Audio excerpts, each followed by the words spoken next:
We do hear this all the time, that rates are the lowest in Nigeria. But the question has always been, there are other parameters, there are other things that are on ground that drive these rates. And Nigeria, these things are not taken into consideration. So why would you, for instance, want to jack up from 7.5% up to 15%? Yes. Right. Yeah, so that's why I was trying to explain first the principle of how the VAT works today versus what is being proposed in those bills.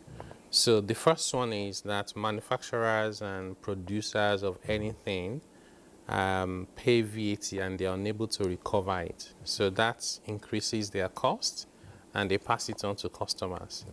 Number two is that we have a lot of consumptions that carry the burden of VAT and they shouldn't, like food, like education, like health, and some other products. These are the areas where majority of our people, the masses, this is where they spend almost their entire household income. Based on the data from Bureau of Statistics, the average household in Nigeria spends more than 50% of their income just on food. If you go down the ladder of society, they tend to spend close to 100% just trying to eat. So we're saying, why don't you remove the VAT from those essential consumptions?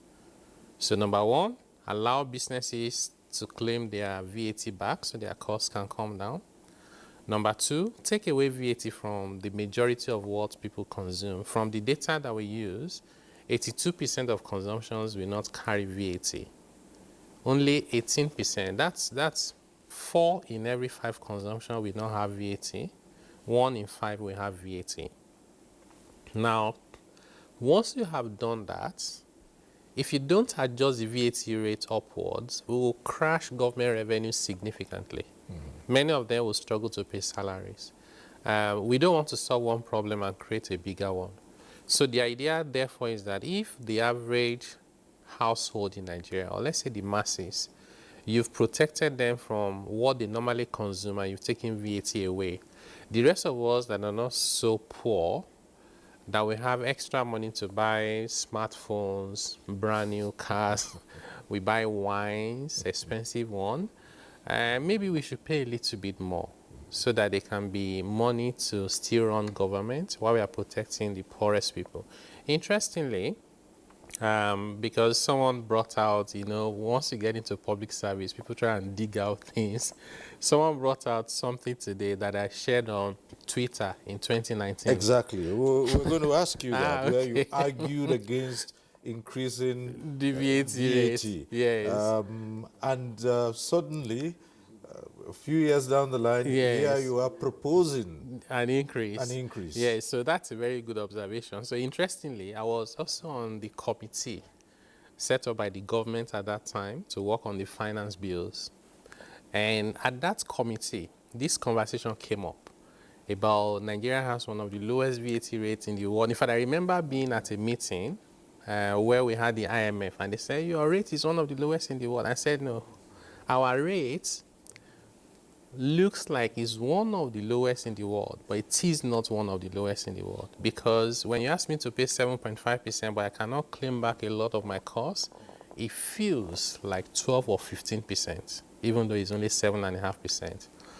And one of the things I proposed at that meeting is that we should not raise VAT rates until we're able to do the full reforms that ensures that businesses do not carry input VAT, poor people don't pay VAT on food and education and health. So I made that argument. Of course, the government was not willing at the time. So that was why I expressed my own view to say that if you raise VAT without those reforms, you will create inflation and create unemployment. Now that we have the opportunity for a holistic reform, that we are exempting poor people from paying VAT, we are exempting, because that's what it means, businesses from the burden of VAT, and we only just putting VAT on the non-essential consumption, mostly consumed by middle class, upper class, and the high net worth individuals, then this would not create inflation. So it's not being inconsistent.